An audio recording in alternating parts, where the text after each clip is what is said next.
তো বন্ধুরা চলে এলাম আবহাওয়ার খবর নিয়ে। আশা করি সবাই ভালো আছেন। আজ 24শে ডিসেম্বর মঙ্গলবার 2024।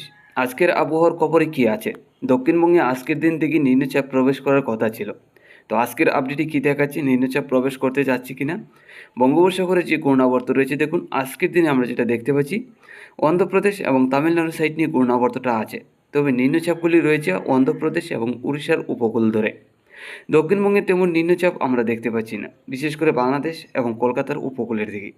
তাতে আমাদের ত্রিপুরা রাজ্যে তেমন নিম্নচাপ আজকের দিনে দেখতে পাচ্ছি না। আজকে দুপুরের মধ্যে গেলে এই ঘূর্ণাবর্তের নিম্নচাপগুলি উড়িষ্যা এবং অন্ধ্রপ্রদেশের মধ্যেই থাকবে। আমরা যেটা দেখতে পাচ্ছি, ভারী থেকে অতি ভারী বর্ষণ হবে আজকে সারাদিনভর উড়িষ্যা এবং অন্ধ্রপ্রদেশে।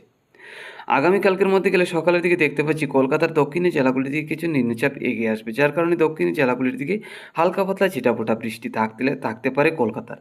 এছাড়া বাইরে থেকে অতি ভারী বৃষ্টি হবে উড়িষ্যা এবং অন্ধ্রপ্রদেশের সাইড নিয়েই। দুপুরের মধ্যে গেলেও দেখতে পাচ্ছি উড়িষ্যা এবং অন্ধ্রপ্রদেশের সাইড নিয়ে ভারী থেকে অতি ভারী বৃষ্টি, কলকাতার দক্ষিণের জেলাগুলির দিকে হালকা পাতলা ছিটাফোঁটা বৃষ্টি। বাংলাদেশের দিকে তেমন নিম্নচাপ আমরা দেখতে পাচ্ছি না প্রবেশ করতে। আগামী দিনগুলিতে এই নিম্নচাপগুলি প্রবেশ করার সম্ভাবনা বেশিরভাগ আমরা আজকের আপডেটে যেটা দেখতে পাচ্ছি, উড়িষ্যা এবং অন্ধ্রপ্রদেশের মধ্যেই। কলকাতার দক্ষিণের জেলাগুলির দিকে হালকা পাতলা নিম্নচাপ প্রবেশ করবে। বাংলাদেশ এবং আমাদের ত্রিপুরা রাজ্যের দিকে তেমন নিম্নচাপ প্রবেশ করছে না। নিম্নচাপের আপডেটটা অনেকটাই পরিবর্তন হয়ে গেছে আমরা যেটা দেখতে পাচ্ছি। আগামী দিনগুলিতে তেমন নিম্নচাপ বা বৃষ্টির কোনো সম্ভাবনা নেই ত্রিপুরা বা বাংলাদেশে। কলকাতার দক্ষিণী জেলাগুলির দিকে ছিটাফোঁটা বৃষ্টি হবে আর বাড়ি থেকে অতি ভারী বর্ষণ থাকবে উড়িষ্যা এবং অন্ধ্রপ্রদেশে। এছাড়া বাকি জেলাগুলি পরিষ্কার। আমাদের মধ্য ভারতের দিকে কিছু নিম্নচাপ থাকবে আগামী দিনগুলিতে আমরা যেটা দেখতে পাচ্ছি।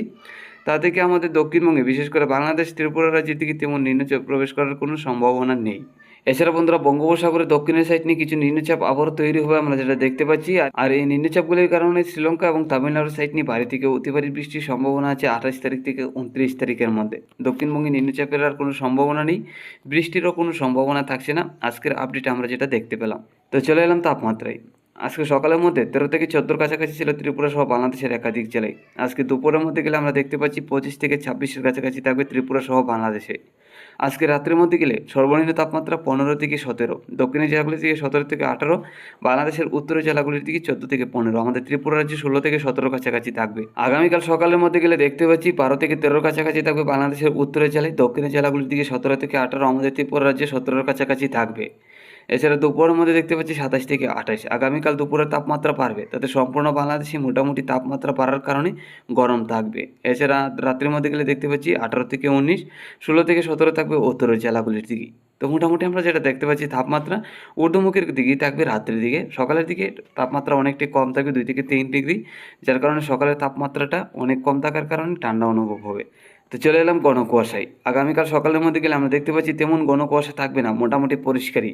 আগামীকালকের পর থেকে 26 তারিখ সকালের দিকে দেখতে পাচ্ছি হালকা পাতলি কুয়াশার ভাব। রংপুর রাজশাহী সাইড নিয়ে কিছু ঘন কুয়াশা থাকবে। এছাড়া আসামের শিলচর, আমাদের ত্রিপুরা উত্তর ধর্মনগর কুমারঘাটের সাইড নিয়ে ঘন কুয়াশা। আগামী দিনগুলিতে ঘন কুয়াশা আরও বাড়বে কিনা আমরা যদি আগামী দিনগুলিতে নজর রাখি তাহলে দেখতে পাচ্ছি আগামী 28 তারিখ থেকে 29 তারিখের মধ্যে ঘন কুয়াশা আরও বাড়বে। আমাদের ত্রিপুরা, উত্তরের সিলেট, আসামের শিলচর, বাংলাদেশের চট্টগ্রামে ঘন কুয়াশা বাড়তে যাচ্ছে আবারও 28 তারিখ থেকে 29 তারিখের মধ্যে।